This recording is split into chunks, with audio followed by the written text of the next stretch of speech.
for me to be out here, it is an overwhelming feeling of pride and everything that rolls into that, to be managing and having the final say on what's happening and what's not happening on a small piece of our traditional country is brilliant. Today on Dirty Linen, I am thrilled to have with us someone from Western Queensland. Bidjara woman Keelen Mailman was the first Aboriginal woman to take over and run a commercial cattle station. That is some years ago. She's at Mt Tabor, a station 2 hours from Augathella on the black soil plains of Western Queensland. Keelen, welcome to Dirty Linen. Morning, and thank you so very much. And Dani, tell us what things are like there at the moment. You got a bit of a wet season happening? Yeah, we have had. We've been lucky. We've been one of the lucky ones, and sort of been in the mountains in this area. We've been lucky to be underneath some really good falls. Last night we got another 16 mil, so that's fantastic. And tell us about the station. Like, what sort of cattle are you running? How many are there? How big is it? What's the land like? We've so we're just under 190,000 acres, the property, so it's 76,000 hectares. We have a gistment here where we lease to Australian Country Choice at the moment, so it's their cattle that are here. We have 1,600 head on here at the moment. So, yeah, things are looking pretty good for them because we've got grass that's like 4 or 5 foot high, which sadly a lot of people around the country haven't got that opportunity. So I'm very grateful to the ancestors for looking after us here. And what sort of country is it? A lot of mountain, hilly country. We have a bit of mixture in unique country here between sands and rocky country, mountains, black soil, a lot of black soil throughout the property as well. So, it's pretty unique up in this part of the world. You'll have to come and visit one day, mate. I would love to. I really would. I've actually been doing some copywriting for a cattle company that has a lot of stations in Western Queensland and the Northern Territory, and it's really made me think a lot about that land and the traditional owners of it, and the fact that it is unfortunately unusual that you are on your traditional country as an owner running a business. That's not really the normal state of things at the moment, is it? No, it isn't. So for my Bidjara people, and the name of the company that we've come under here is Gurudanda Traditional Owners Limited, and Gurudanda is the name of Mt Tabor Station in Bidjara language. So, I'm very fortunate, very blessed, and very honoured to have been given this position on behalf of my Bidjara people, and, to look after our unique property that's also full of cultural heritage of everything from rock art and stone tools to burial places. So I am very lucky and very fortunate because a lot of our people don't have that opportunity. So I'm very grateful for having that opportunity of being here for so long as well, to call home. Yeah, I mean, it's interesting that gratitude is sort of where you land, because I suppose, there'd be a lot of other emotions and feelings that could come into the position that you and your people have found yourselves in over the generations. What's some of the history that's led to you being there on Bidjara land? Well, as an owner of this cattle station. Yeah. Oh my God, where could I start? Well, obviously, as you know, traditional country, and it has been for many of generations before my time. And, the Indigenous Land Corporation, well, it's ILSC now, Indigenous Land and Sea Corporation, purchased the property 25 years ago. And, it really is very fortunate. Sadly, like a lot of history to me comes with it.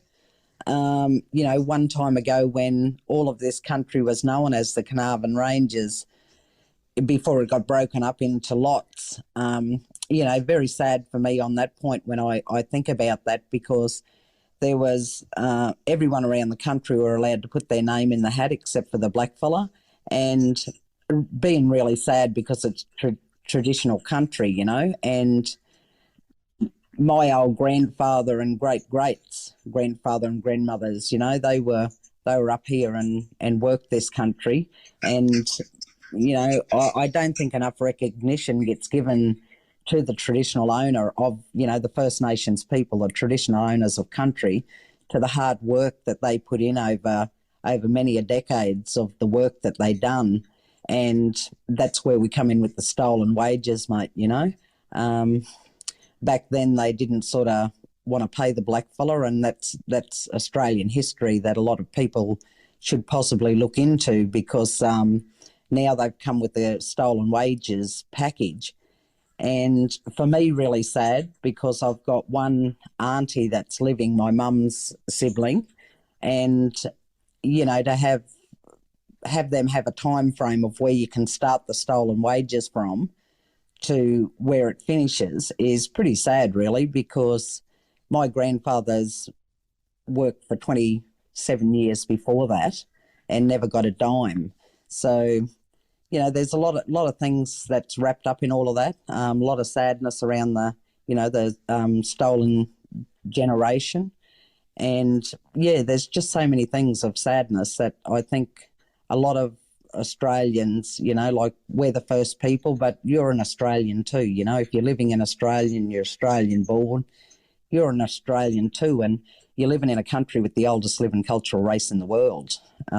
Be proud of our country and look more into the history of what has really taken place in our country to have a better understanding of why there's so much hurt and anger and disappointment, Yeah, I mean, there's just endless conversations that we could draw out of all the things that you've just touched on there.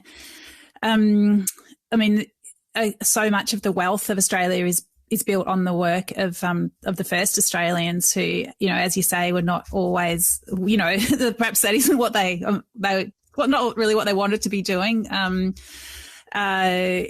And as you say, they weren't always paid for what they did. And of course, many of the land grabbing, there was a lot of violence as well, and a lot of dislocation where it's, people, I think it's sadly unusual that you're on your traditional lands and that, you're the one that's got the say on what happens there.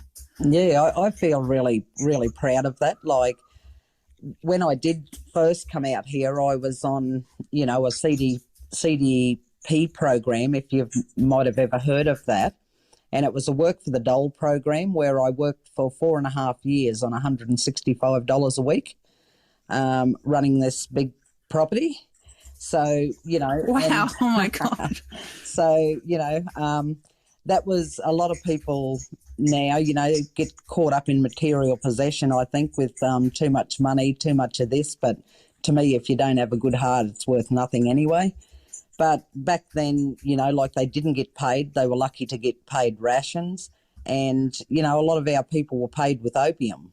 That's true facts that's passed down through my family generation. So for me to be out here, it is an overwhelming feeling of pride and everything that rolls into that, to be managing and having the final say on what's happening and what's not happening on a small piece of our traditional country, is brilliant. It's fantastic, Dani. So, and the property is magnificent. It's not only full of culture and cultural heritage, it's also very scenic. So it is powerful. What sort of things are you able to do in terms of, reclaiming that incredible heritage? Are you able to gather other Bidjara people there and engage in, in some traditional activities or ceremonies or traditional life in any way? Yeah, absolutely, Dani. that is the, that is something that's so magic and magnificent about having this small part of our country, because we actually own it. Every person that's got a descendant and have the Bidjara blood that's running through your veins is a part owner of this magnificent place. So to us, it's our safe place. Like if you've ever got to read or have had the opportunity to read my book, The Power of Bones, I spoke about bringing back our ancestors, the first lot of our Bidjara ancestors from the Queensland Museum back onto country. So to us, this is our safe place to bring them back out onto country. They haven't come from here, but they've come from close by, and at least we can look after them. We've had a lot of our Bidjara people, young and elders, coming out here through different times, doing women healing trips and, teaching the younger generation, passing down the cultural heritage of continuity and connection to country, to keep passing that down. So it's been brilliant for us. It's been something that we're all very proud of, because we can practice all that here on the property and nobody at all can stop us. So it's fantastic, Dani. It really is. Yeah, it's brilliant. I mean, it's every part of Australia, has that heritage, and it is really so tragic and wrong that it's difficult for so many traditional owners to connect with their traditional lands in that way.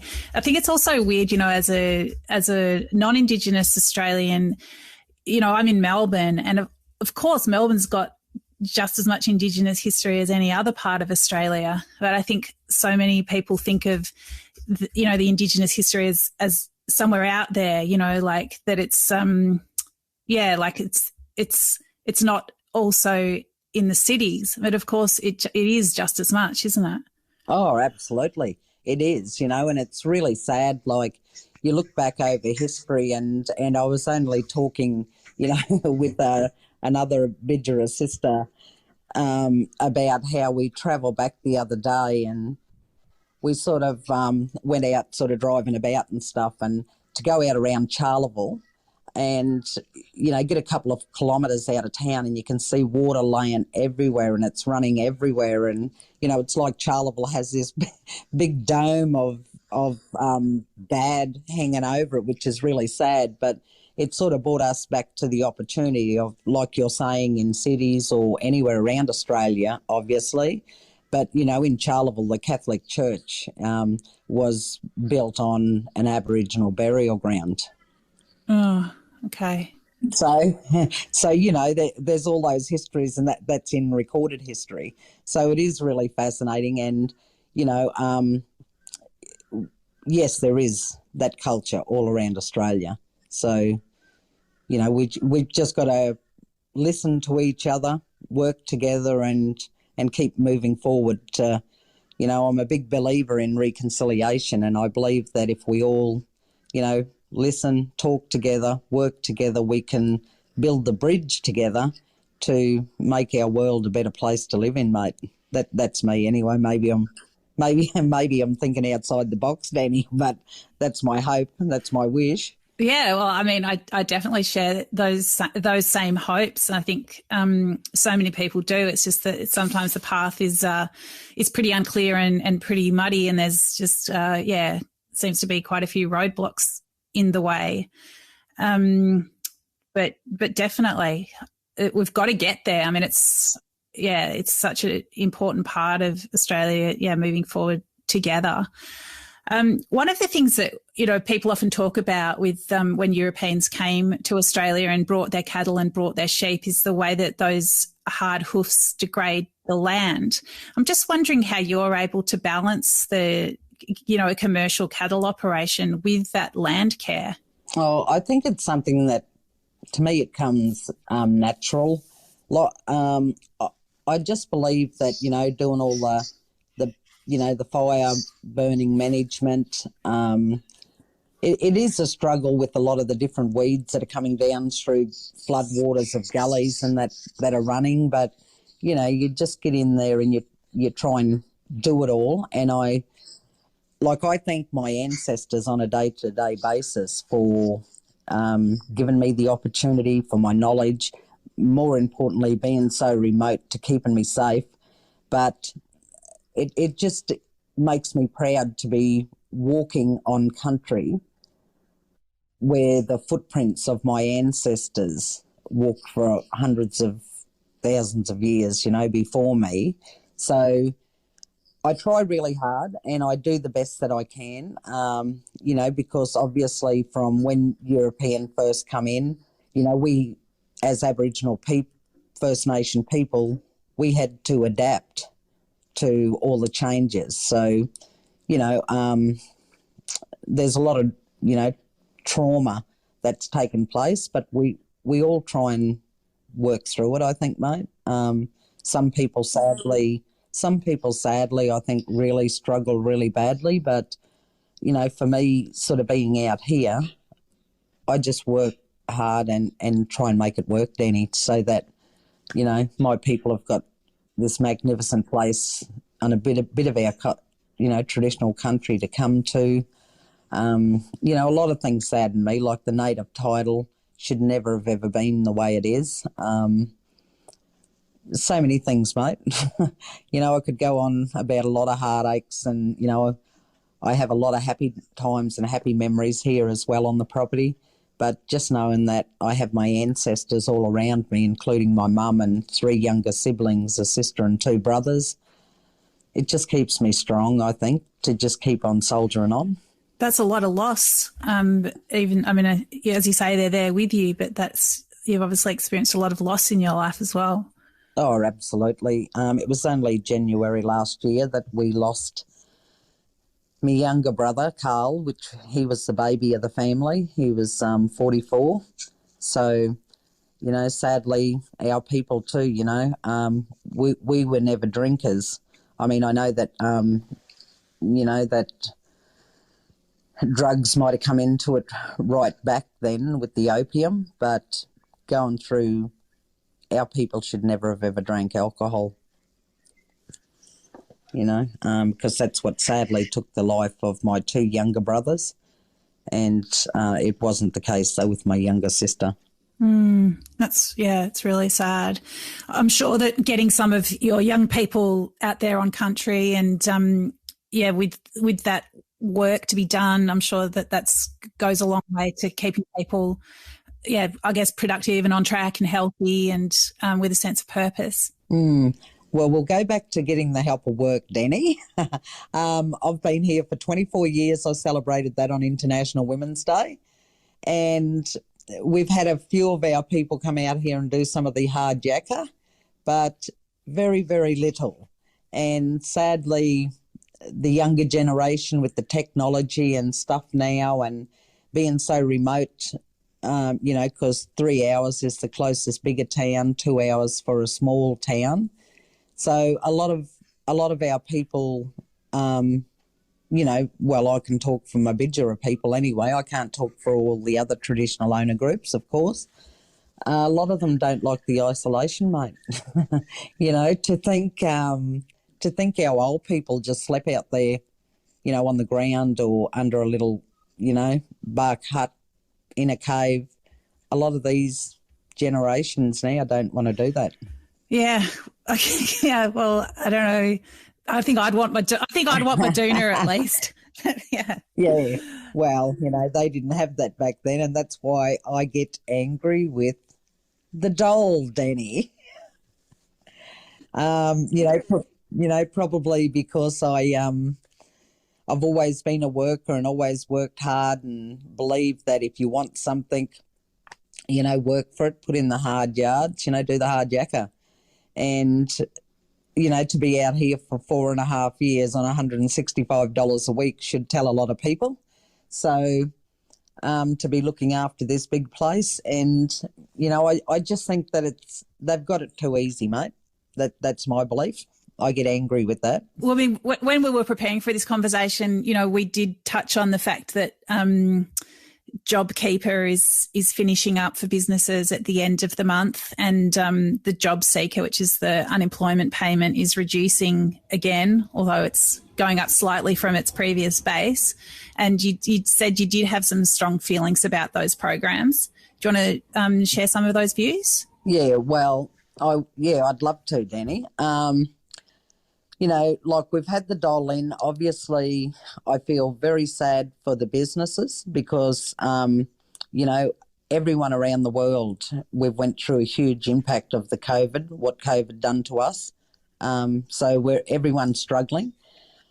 The thing is, you know, having the job keeper and the job seeker and that coming in, like with the amounts of money that people were getting at that particular time, a lot of those people weren't working anyway.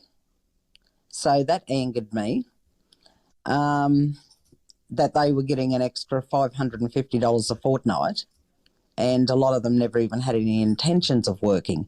And I'm talking about black, white, whatever nationality you are, whatever age and gender you are. So to me, you know, the jobs keeper is the one for the businesses. Is that right? That's it. Yep. Yeah.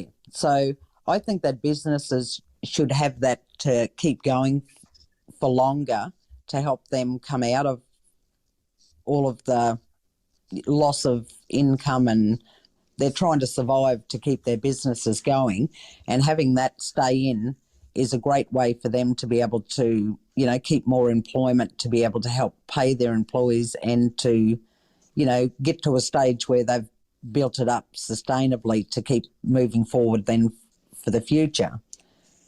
Job seeker, is a job seeker's the one that gets that we're getting the extra $550 a week? A fortnight, yeah. A fortnight, yeah. Yeah. You know, I think the government had that wrong.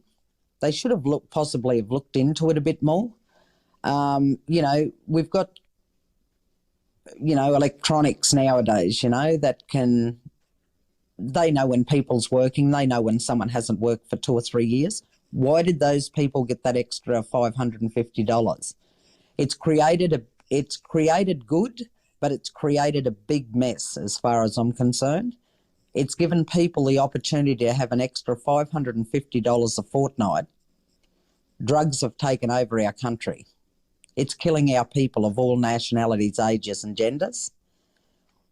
When do we get to the stage to pull up with that moving forward? Now, they're saying there's a lot of people that's struggling, and I do understand all of that. And people might say it's okay for me because I've got an income.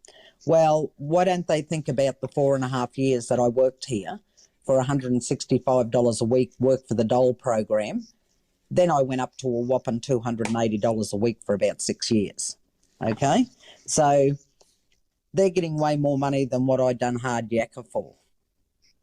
So what the government, you know, they bought in the cards, you know, for the Aboriginal people where they used that to buy the food. That didn't work. To me, that was wrong as well, because it should have been across the board for everyone, all nationalities. That's where they're keeping the divide. Don't just pinpoint the black fellas and you know, to do that. So they've got that wrong.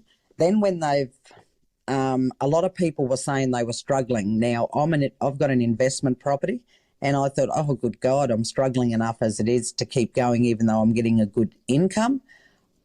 Thankfully, I had great tenants that never whinged and whined about me having to let them off with their rent. But I was trying to work out, Dani, why so many people were struggling when they were getting an extra $550 a fortnight on top of what they were surviving on beforehand anyway.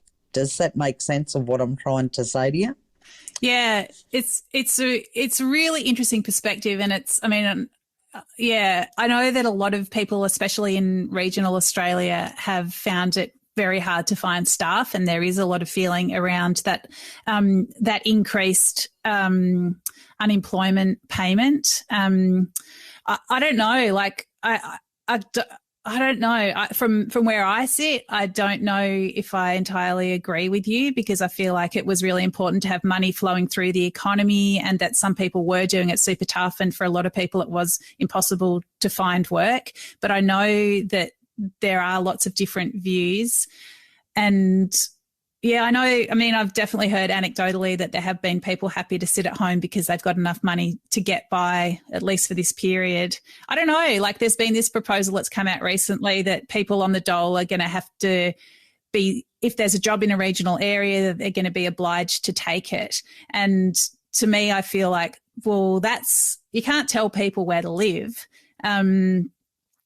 You know, people have got their lives set up where they've got their lives set up, and it just might not suit them to be told to move. But I feel like I can also hear from what you're saying, maybe there should be some people that are, you know, sent out to do some station hand work and, just get themselves on track. I don't know. I just hadn't thought of it from the point of view that people were sitting around spending the money on drugs and feeling like it was just a bit of a holiday. Probably because I'm out in the community, Dani. But look, it's good that you didn't agree with everything that I had to say. It's not that I'm saying that all people were doing that. Don't get me wrong. No, sure. There were many hundreds of thousands of people that was. So don't get me wrong with thinking that. But I'm looking at I'm looking at a good majority of a lot of other people. Now, using my own family as an example here, like single parents and that were really struggling, but then it gave them the opportunity to go off track and do a lot of other things. The government should have been looking at productive ways of using that money. Now, what I mean is within that is a lot of people were getting an extra $550 a fortnight. They paid their rent and bought their food and done everything else before they got that. Why did all of a sudden they get that amount of money and then they can't pay rent? Then they're getting moved out of homes because, you know, then they're getting evicted out of places because they can't pay their rent. You know, that's the sort of thing that angers me, and that's the sort of thing that I can't understand, because the money's getting used elsewhere instead of to good. And I'm not talking about everyone. I'm just using a couple of my family members as an example in this one. And, you know, I could go to my younger daughter where it's getting cut down and she's struggling even more because her income goes on my wage. So I'm sort of trying to keep myself afloat, and I've got to wait until she turns 22, which is at the end of the year, before she can get a decent sort of an income from the dole to keep going. You know, I just think there's a balance that needs to be looked at, like different things need to be looked at. Like if they were quick enough to put out a $500 food card, why not have it set up so that the money from Centrelink, instead of it going straight into your bank account so you can be destructive with other things where you've lost your way, and I'm talking about drugs and alcohol and all of that, and I'm not knocking all of those people, you know, but there's a lot of things that people need to be, you know, be really truthful here. So why not have the people, trying to give you an example of my perspective of it, why not have people that are paying rent in a place use that $550 to go straight to their rent? Do you see where I'm coming from? I do, Keelen. And also, I mean, you know, I know when I've been in conversations in and around this kind of stuff, then, you know, other people talk about autonomy and that you can't take those kinds of decisions out of people's hands, and everyone has to have, you know, find their own way. And I mean, I can see that from both sides as well. But, you know, the main thing I'm feeling from this conversation is that there is such big gulfs between different parts of our Australian society. There are so many more conversations that need to be had to create a better understanding of the different kinds of circumstances that people find themselves in. And I think this is all part of, you know, that bigger conversation around reconciliation, where how do we actually move forward together when there are such big gulfs in experience and understanding. And I mean, I suppose pulling back from these issues of, you know, government payments and all those sort of where the money goes, all those details. What are some of the really big things that you feel like Australia needs to get happening to increase understanding and decrease the distances between us, Keelen? Like, I mean, I'm thinking about things like Aboriginal recognition in the Constitution or a voice to Parliament. Are these kinds of things things that you look towards, or do you feel like the conversations need to go in another direction? Yeah, look, absolutely. I think, you know, we do have voices in there, but maybe they should be listening more, and actions, you know. Actions shape your destiny. So, you know, instead of all the talk, do that, you know, just get in and do it instead of talking about it. And, you know, where you were saying earlier there, Dani, about, you know, people have the right and the free to, you know, work their own right to have their own independence. Well, they didn't think about that with the blackfellas up in the Territory when the government, nobody else had their say. The government just decided it was good to send in, you know, the army into the traditional owner groups up there and then put out a gift card. They made that decision. Yeah, no, sure. You know, so the rest of Australia, what I'm trying to say is we all go to vote. If we don't vote, we get a fine. So we've voted in a Prime Minister for given an example. And there's been a couple of occasions now where we've went to bed with a Prime Minister and woke up with a totally different one because we didn't get the opportunity to vote. I mean, you know what I mean? Like, and that's true facts as well. Like, you know, going to bed and waking up and, you know, Kevin Rudd was our Prime Minister going to sleep and then waking up and hello, we've got a new Prime Minister in Australia, Julie Gillard, and nobody had the opportunity to vote. So where do we start, you know? So we can do all the talking, but it's actions that have got to be put in place. Like, we've tried really hard here as a traditional owner group, working in a partnership with Holistic Justice, where Keith Hamburger was Deputy Minister for Correctional Services for 40 years. So we went into partnership, and it's going into its 6th year now, where we fought to have a healing centre, rehabilitation centre built out here on the property, and to get the funds to help to get it up and going, where we could stop the incarceration of our younger generation and our people going into the prison. You know, once you go into the youth detentions, sadly, somewhere along the line you end up in the big house. And we were trying to stop all of that, you know, trying to find the healing, because the best form of healing for Indigenous people, you know, is on land, on country. We did also work together to have a percentage of the wider Australia, you know, so it wasn't all a blackfella thing. So we were trying to build that bridge where we all work together to have a percentage of both. All ministers and everything signed off, because it was a great project where we could have saved millions and millions of dollars for the government, and to possibly stop, you know, all the building of more cement prisons and millions of dollars going into that. Mother Nature. And has that got off the ground, that program? No, Dani, no. Sadly, it hasn't. Like I said, we're still fighting along. Everything was signed off for us to get our $500, you know, feasibility study to have it start. And like I said, Mother Nature's the boss. So natural disasters took preference there, and I fully understand all of that. But when do we come back to the table to say, look, here, to build the business case study, here's the $500,000, get going on that, let's try and stop all of this, you know?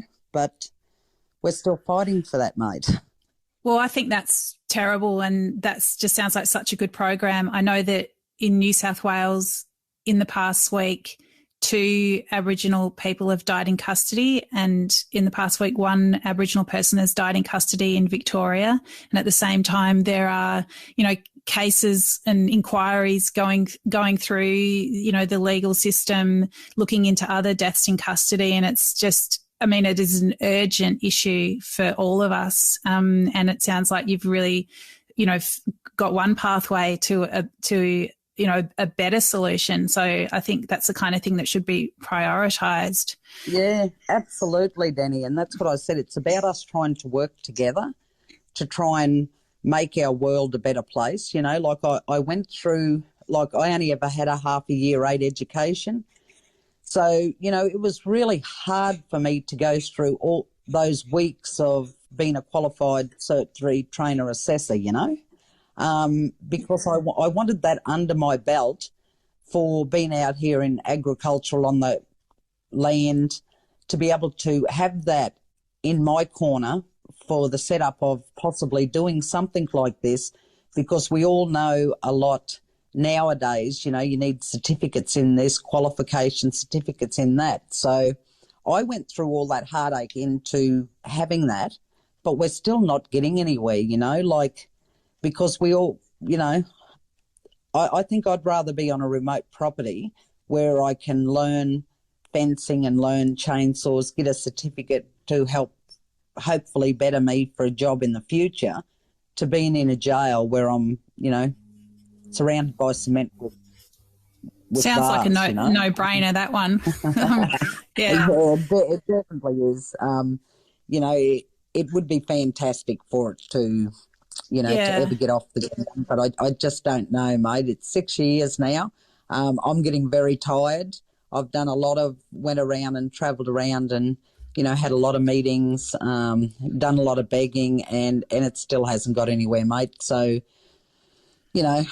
I would like a part of all the money. Like I said, I'm not holding it against a lot of people that are out there struggling at all. That's not my intentions, but it's just sort of look at things and try and work together and put money into things that could be more productive and better for the future. Yeah, I see where you're coming from. Keelen, just as we wrap up the conversation, I would love you to tell me what are some of the jobs that need doing around the station? Like, what do the cattle need at the moment? What's on your list of things to do? Well, thankfully, Dani, I'm one of the people that can be very thankful that there's plenty of water and feed on the property, so the cattle don't need much at the moment. But I have been working really hard, so fences, jobs just pop up. One day you might think that you've got this job planned out, so I suppose you've got to be born ready in a way. And I always think, that my ancestors had my path planned out before I was even born. So, you could be in the middle of welding or doing something now, and then you end up with the busted pipe. So fixing that. So any of that sort of stuff could come up. So it's just what's happening. And on a good day, if you've got something planned out, well, you're sort of hoping that, you get to do that job for the whole of the day. So it never ends, really. It never ends on a property. I bet. But, I wouldn't have it any other way. And like I said, it's hard yakka, but it's a beautiful place and space to be in on traditional country. And my heart went out to many of millions or trillions of people around the world when COVID devastated us all, because I've got just under 190,000 acres that I was just roaming around freely. So yeah, good. Bless everyone's heart. I was in my 5K here in Melbourne. And very sad because, a lot of mental health issues took a toll, even worse. A thing that saddens and breaks my heart is suicide. There's a number of things. So, marriage breakups and, you had to be terribly strong people, mate, to come through what we've just come through. And I think that I'm ever so grateful, Dani. I think you'd agree with me to be an Australian, and I'm overly wrapped more so that I'm a Queenslander. So through everything we've been through. Well, I think, we could all learn a bit from you about strength and resilience and, just big plans and big ideas. Keelan, I'm really grateful to you for having this conversation with us today. It's really got me thinking about, the differences and the gulfs that we still have to bridge here in this country. And I really thank you for helping me build a little bridge here today in this podcast. Thank you so much for chatting. Fantastic, Dani, and it's been a privilege to have been invited onto your show. So thank you all so very much as well. Thank you. Good luck out there with the fences and the pipes. Okay. Good on you, mate. Thank you. This is Dirty Linen, and I'm Dani Valent. We air the issues that the hospitality industry finds hard to talk about. We spend a week thrashing around each issue, hearing from different people with unique perspectives. We want to hear from you as well. If you have something that needs to be said about a topic, get in touch so we can include your perspective. Contact us at dirtylinen@deepintheweeds.com.au or hit us up on Insta at Dirty Linen Podcast. We can't wait to hear from you. This is a Deep in the Weeds production.